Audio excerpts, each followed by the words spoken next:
Hello guys, what's up? So today once again I am here with you people, and now what I have decided is to teach you one of the very basic and the very first chapter which is to be done in class 12, and the chapter can be stated with the name as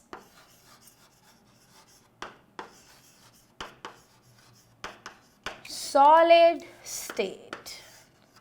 Okay, so guys, this is gonna be the most easiest chapter of class 12th.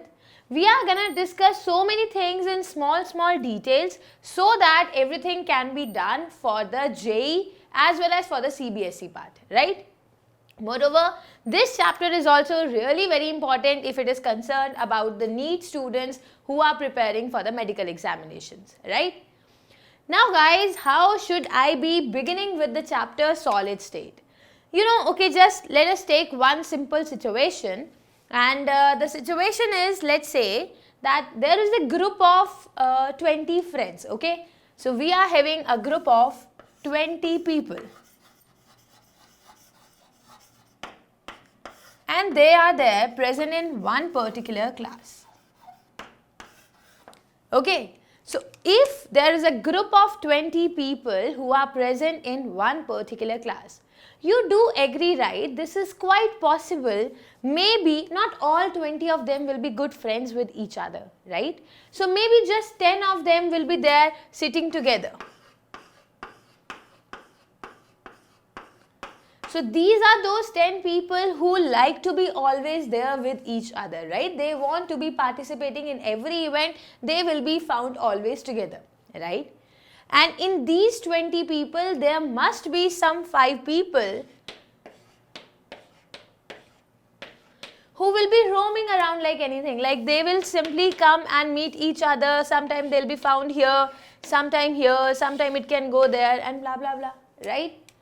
And the remaining 5 people may be like this, that one is here, one is here, one is here, one is here, and one is at some other corner of the room, right? Like they do not have the tendency to sit at one particular position. They are something like roaming around everywhere.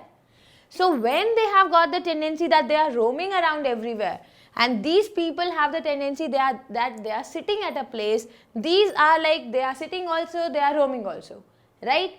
So we can differentiate between these 3 kind of sets.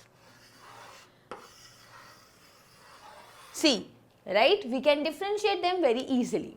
Okay. So why did I give you this example in the beginning of the chapter solid state? You will just understand this thing in 5 minutes, right? Okay. Guys, so I remember when you were there in class 5th or 6th or 7th, your teacher would have started teaching you what is matter, right? And you used to say anything that occupies space, anything that has mass is matter, right? Like I am matter because I am standing here, I am occupying some space in the room.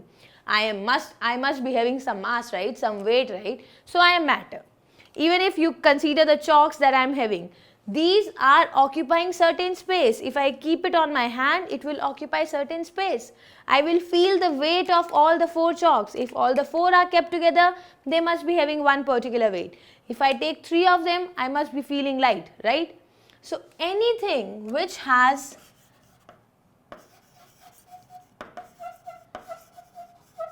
mass and that occupies space, that kind of thing is known as matter, right? So what is matter? Matter is anything which has mass, which occupies space, that is known as matter. Am I right?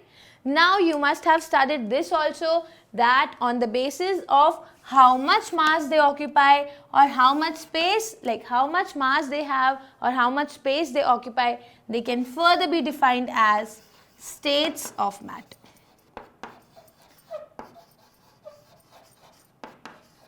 Right? And we must have studied in our junior classes that states of matter, there are 3 basic states of matter.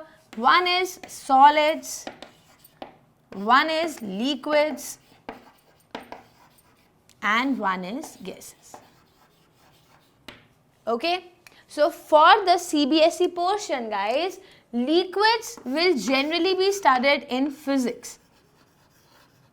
So in physics, you have a particular chapter where you will be studying everything about liquids. The flow, the weight, and everything is to be studied in physics, right? If I talk about gases, and if I'm not wrong, we have covered this topic in states of matter chapter when we were there in class 11th. So when we were there in class 11, we started the chapter states of matter, right? Where I told you only and only about gases. And now in the beginning of class 12th, we will be studying just about solid state. So this is to be done in class 12th. Okay? So till here I have just described what is solid, liquid, gas and all. This is nothing as of now we have covered, right? So in junior classes, what I remember, you used to say solids are those which have a fixed mass. Let me just start from the thing that we covered in our junior classes.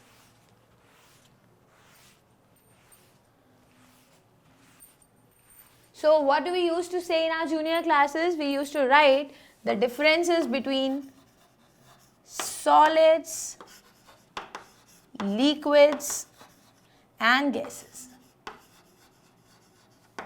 right? We used to say that solids have, point number 1, fixed mass, right? Even liquids have fixed mass.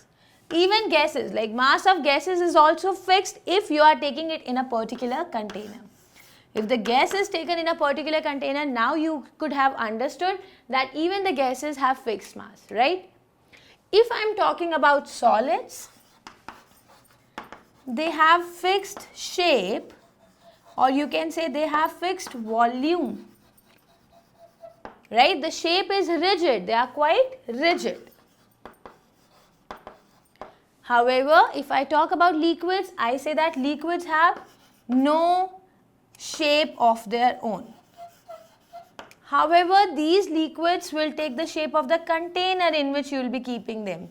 If you are keeping the liquid in a bottle, it will take the shape of a bottle. If you are taking the liquid in a conical flask, it will take the shape of conical flask. Am I right? Similarly, gases, there was no particular fixed shape. Suppose if I am taking gas in a balloon like this, it will be having a shape of the balloon. If I am taking the gas in a syringe, something like this, it will be now occupying this particular shape, right? That means for solids we used to say about mass, we used to say about volume and all that, right? But now since you are grown up, since you are in 12th, so this particular definition or the distinction between solids, liquid and gases is not correct, right? So now I'll be telling you how to differentiate or why, what is the reason of solids, liquids and gases having different shape, different mass, different volume. Okay? Okay. So guys, see, suppose that you went to, let's say, a lake and you met 5 people there. So we have 1, 2, 3. This is the 4th one. And there is another one. So this is me. Fine. Now this is quite possible, right, that I may be a friend with this particular girl, right? Maybe I am friends with this particular guy also. That's quite obvious. But this is possible that I start hating this guy. I don't know why. Also, this is possible that I start hating this girl. I don't know why, right? Like you form couples, right? Maybe 2 of you, maybe 3 of you. So maybe these 2. So you can segregate yourself or you can adjust yourself, right? That means in every, and see, maybe these 2 are okay with each other. Maybe these 2 are not okay with each other, right? So that means there must be some love bond and there must be some hate bond. Okay, so people may be, so love bond may be, they may be friends or they may not talk to each other. quite possible, right? If we are like, let's say if we are in friends with someone, so we will we'll keep on talking to that person, but maybe when we do not talk to the person, we hate the person, right? So these are the two possibilities which are there, right? Similarly, if I'm saying, let's say the molecules are there. Now you know, right, matter is made up of certain molecules. So many molecules are present. Now all these molecules which are present, they may be identical, they may be different from one another. Let's say we have two different kinds of molecules, ones which are colored and ones which are not colored.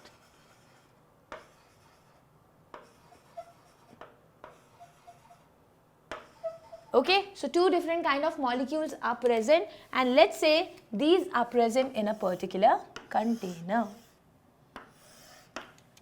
Okay, so similar to our bonding in our daily lives, we may be in love bond with one person, we may be in hate bond with one person.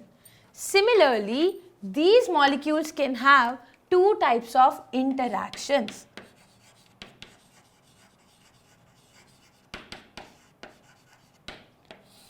What are the two kind of interactions? The very first kind of interaction is they may love to come close to each other. They may love to come close to each other. And why do they want to come close to each other? Because they may be attracting each other. Right? Any of the two molecules can attract, right? Let's say these two are attracting, these two are attracting, these two are attracting, maybe these two are attracting. So they may be attracting each other, right? This is point number 1. So if they will be attracting each other, they would have the tendency to come close to each other. There is an opposing force. So this is one force. Now there may be another force which is known as escaping tendency.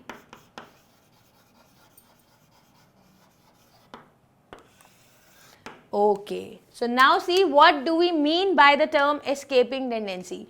Escaping tendency means there must be repulsions. They want to go away from each other. Okay? So there are two kinds of interactions or two kinds of forces which are operating between all the atoms or the molecules which are present in matter. The very first is attractive force. They may love to come close to each other. There must be some interactions going on between these two atoms or these two ions. Okay? And on the other hand, we can also have escaping tendency, with which they want to go as far away from each other as possible. Okay? So guys, you can easily correlate, no? Let's say there are 3 people. So this is one guy, this is a girl, and this is another guy. And she is a girl. Okay? Let's say earlier these two were there in a relationship, okay? And she was in love with this guy. So these were lovebirds, right? Now what will happen after some time? Maybe let's say they are having a fight with each other, they are not in a good happy relationship. So what will happen? Now they have the tendency to escape from each other. So she wants to leave him, he wants to leave her. So they want to go away from each other, right?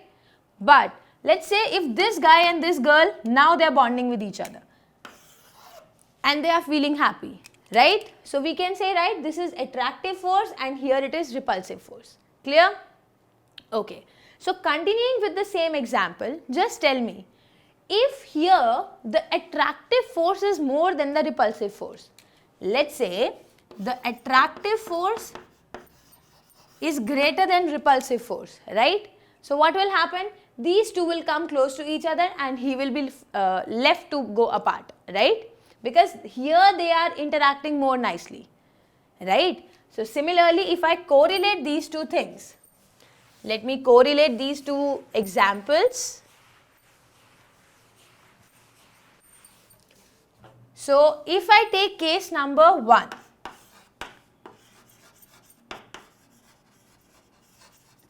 if attractive force will be greater than repulsive force. So what I'm saying, let's say there are 2 atoms or 3 or 4, 5, 6 atoms are there. Okay, they must be having some attraction and they must be having certain repulsion as well.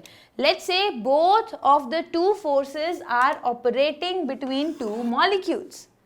Okay, if the magnitude of attractive force is greater than the magnitude of repulsive force, so what will happen? The molecules would love to come even more close to each other.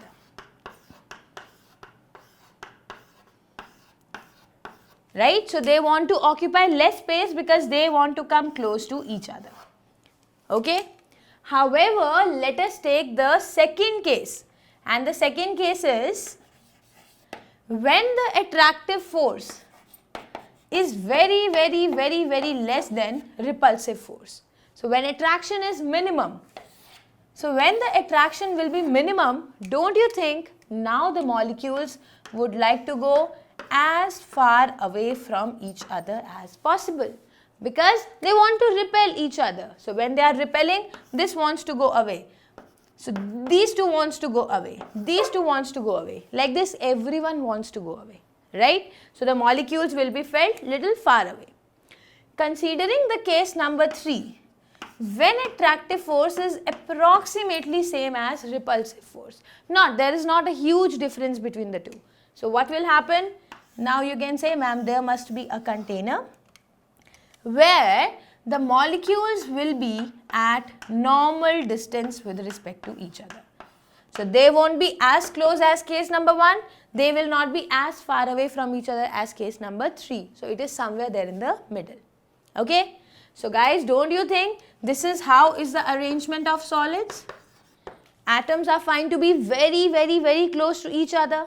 Now since atoms will be close to each other, it will be very difficult to compress it, right? They must be having a fixed shape. Why? Because they are having lots of interactions taking place, right? If you look at this case, this is the arrangement of gases. Why? Because molecules in the gas are free to roam around everywhere. So they do not have the tendency to settle down. They have the tendency to roam around in the container. Okay?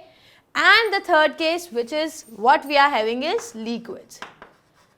So we say liquids have fixed mass, liquids are having a fixed volume. Like for example, they are having enough attraction that they do not want to go away from each other as possible, right? But the attraction is not that strong. That is why, they can keep on moving, and this is the reason why they will occupy a different shape when they are present in a different container. Okay? So guys, till here was just the beginning of what is solid state. How we are done with the solid state and all those things, right? This is just the beginning. So now I want you to note down this thing so that now we can continue further into the little more details about solid state. Okay? Note it down so that we can continue. Okay guys, I think you are done writing down the beginning of the chapter. Now I'll tell you something. So we will not be discussing anything about liquids. We will not be discussing anything about solids. The only thing that we'll be discussing about will be the solid state. And in the solid state, if I continue further, guys, see, there is something known as crystalline and amorphous solids.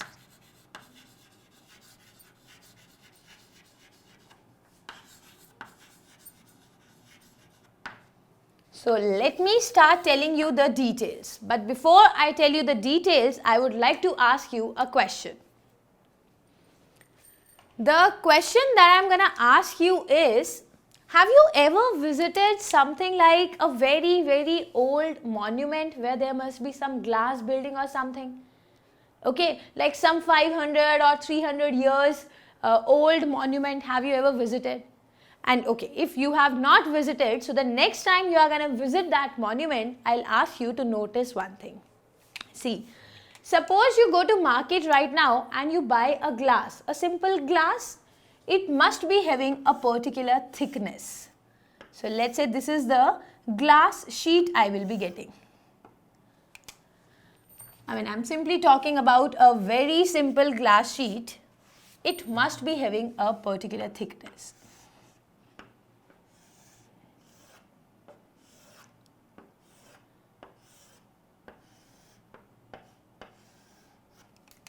See guys, and the thickness will be uniform from all the sides. Like if you see a window pane, then the thickness of the glass of window pane is same through all the sides.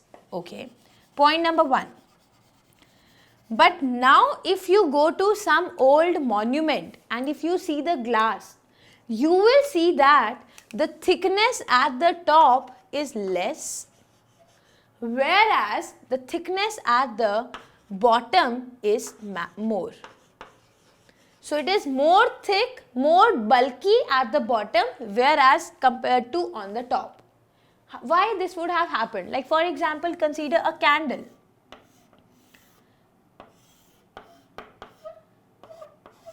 Let's say if there is a candle, you do agree, right? The thickness at the top is same as the thickness at the middle, which is same as the thickness at the bottom, right? But when you start lighting the candle, let's say when you have lit the candle for 5 minutes, 10 minutes, 15 minutes, 20 minutes, then what will happen? The wax will start melting, and when the wax starts melting, so what will happen? The thickness of the candle in this particular case will change. It may become thin from the top, whereas it starts becoming thick at the bottom. Am I right? This is a general observation that the thickness here is more compared to the thickness here, right? So guys, the same thing happens in the case of glass as well. But now you must be thinking, ma'am, what we have learned in our junior classes was what is solids? What are the characteristics of solids? You used to say, na, solids are rigid, they are incompressible, right? They used to have fixed shape, which can't be changed until and unless you apply so much high pressure from outside, right? So if these were the characteristics of solids, where is this thick? Where is this thing? Like how can glass be more thick at the bottom compared to at the top, right? So guys, you are right. If you talk about true solids are actually rigid, they are actually incompressible, they actually have fixed shape, okay? They do not flow. True solids are the ones which do not flow. But there are certain kind of solids which have the tendency to be soft, like they are not as rigid as a normal solid. They have the tendency to flow because of their weight, okay? So under the influence of gravity, what will happen? The molecules of the glass, they would have the tendency to come down at the bottom, okay? So when they come down at the bottom, that means they start flowing at liquids. Such kind of solids are also known as pseudo-solids. What is pseudo? Pseudo means false. So they are fake solids, they are false solids. And the example of pseudo solids are plastic, and the glass is also an example of pseudo solid. Okay? So now this was just about like one general observation, so I thought of discussing it with you people. But now let me move on to the basic topic that I have written down, and that is crystalline and amorphous solids. Now guys, see, what is crystalline and what is amorphous? Crystalline means they must be having a definite, regular geometry. So they must be having a definite regular geometry. Or you can say they must be having a definite regular arrangement.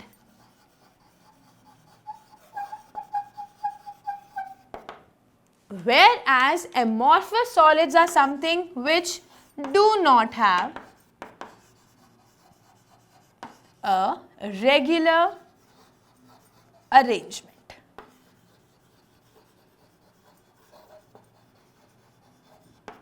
Okay, so guys, now I will be telling you more about crystalline solids, more about amorphous solids with the help of certain characteristic properties. I am taking the first characteristic property as their arrangement, which is the point I have written here as well. So guys, if I am talking about the arrangement of crystalline solid, the crystalline solids are said to possess a definite geometry, okay? They have a characteristic geometry. Now guys, what do we mean by the term characteristic geometry? What actually happens is, the atoms, see, the solid can be made up of atoms, molecules or ions, right? So whatever is the constituent particle of the crystalline solid, let's say if yellow particle is there, after the yellow particle it is mandatory that a red particle will be there, and a yellow particle will be there only and only after the red particle. Again see, if I am talking about yellow particle, here it will be red. Here also it will be red. Fine. Let's say here it will be yellow. Now where will I find yellow particle? So I need to prepare a particular sequence. Right? I can't change the sequence. So this is what is a definite regular geometry. So here will be red. So it has got a characteristic geometry. Now what is the characteristic geometry here? I will say one yellow particle is surrounded by 4 red particles. Right? Similarly, if I look at one red particle, I can say it is surrounded by 4 yellow particles. So it is characteristic of this particular crystal. Right? However, if I talk about amorphous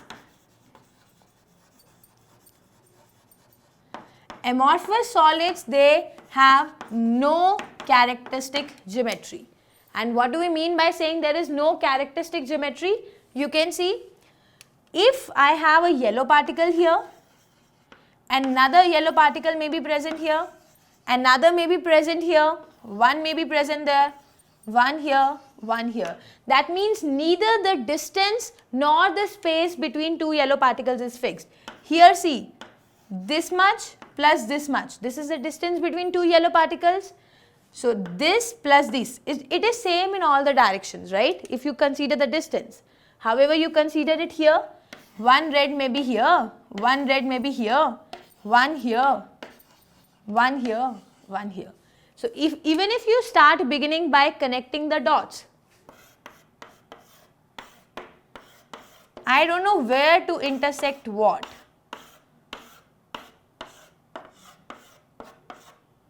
See, I am getting confused. This is what do we mean by there is no characteristic geometry. I cannot pinpoint that, see, this is yellow particle, it is surrounded by 1, 2, 3 red particles. Okay, let us see at this yellow particle. This is surrounded by 1, 2, 3, 4 now, right? So you cannot pinpoint. So this is what is the first topic, that their arrangement is fixed, their arrangement may not be fixed. Okay. Now, let us move on to the second property of crystalline and amorphous particles.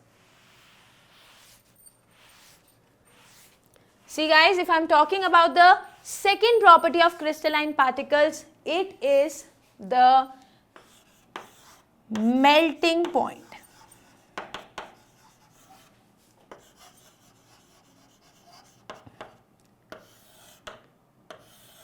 Guys, see, what do we mean by saying what is melting point? What is melting point, by the way? Melting point, you will say, ma'am, melting point is the temperature which is to be given for this to the solids so that they can melt, they can convert to the liquid state, right? That means you need to provide temperature. Or in other words, I can say you need to provide energy. Energy to do what? Energy to break the bonds.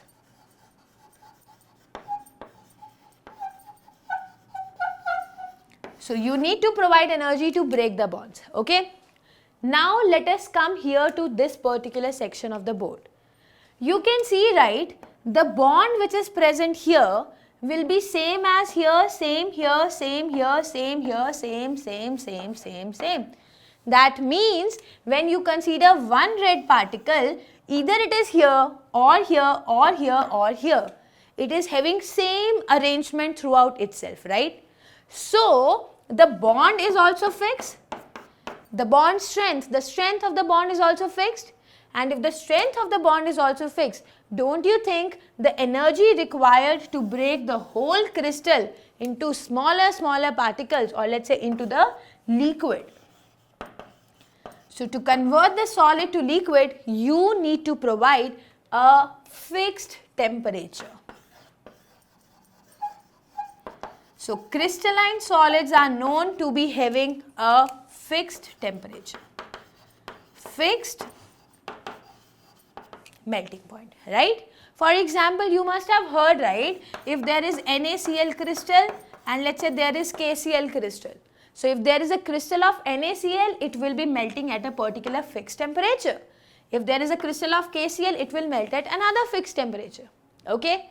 Now, even if suppose you have taken a big rock of NaCl, I have taken a big rock of NaCl, fine, and now I take out this much portion out of it and I start measuring the melting point. Let's say it gets melted at X degree C, fine. So, if you take this section now and melt it, it will also melt at X degree C only. So, crystalline solids are said to have a fixed melting point, point number 1. Okay. However, if I talk about amorphous solids,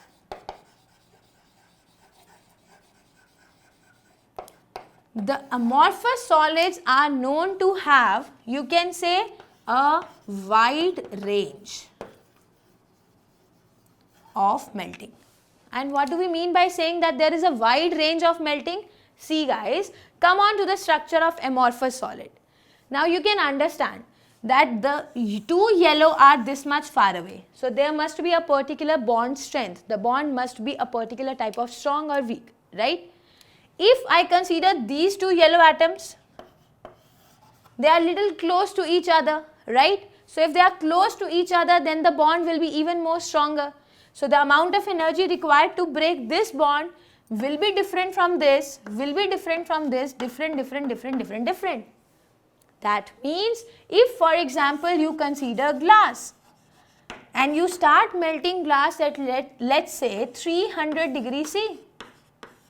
So its melting point is not fixed. Some of the amount will melt at 300, some will melt at 301, some may melt at 305, some may melt at 310.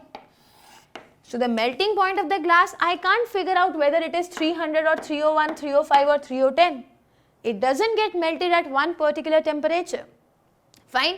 So there is a wide range of temperature at which the amorphous solids get melted down.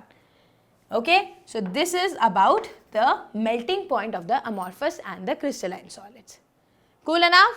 So guys, note down these things so that now we can continue with the further third characteristic of melting. So guys, I think every one of you is now done with understanding of as well as writing part of the two properties of crystalline solids and amorphous solids, right? The first one was their regular arrangement, and on the similar basis of regular arrangement, I could have said something about their melting points as well. Am I right? So now I'll tell you the third characteristic, which is cutting. Okay, so if you talk about crystalline solids.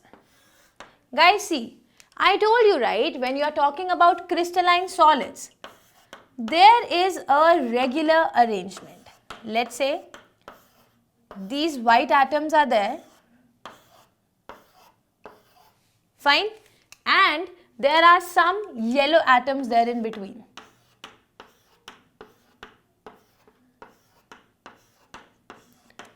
Cool enough? Suppose now I say that they are interacting with each other with some forces.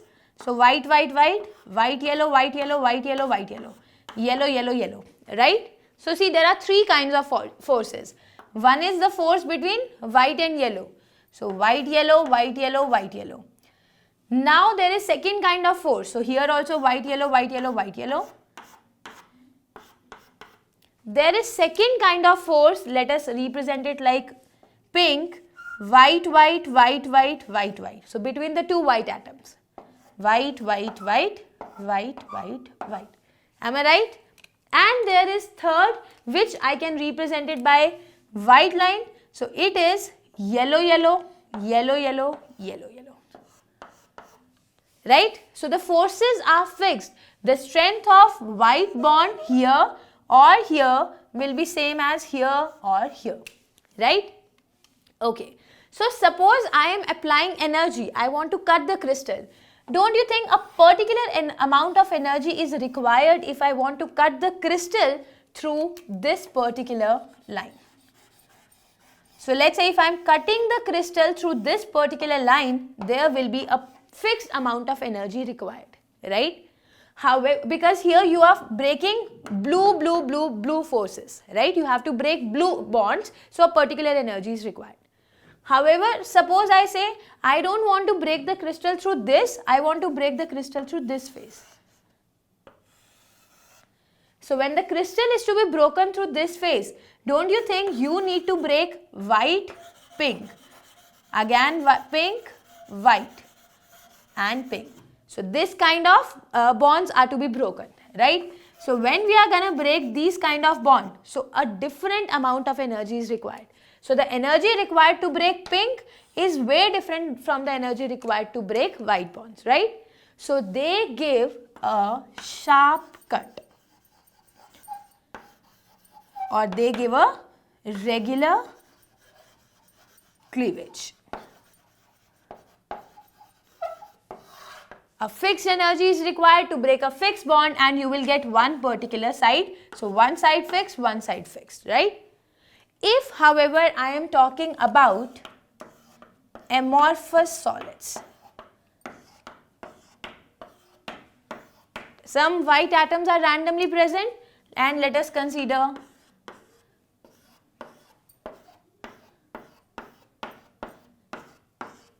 yellow atoms are randomly present, right? So you can see there may be white, yellow, white, yellow, white, yellow, white, yellow.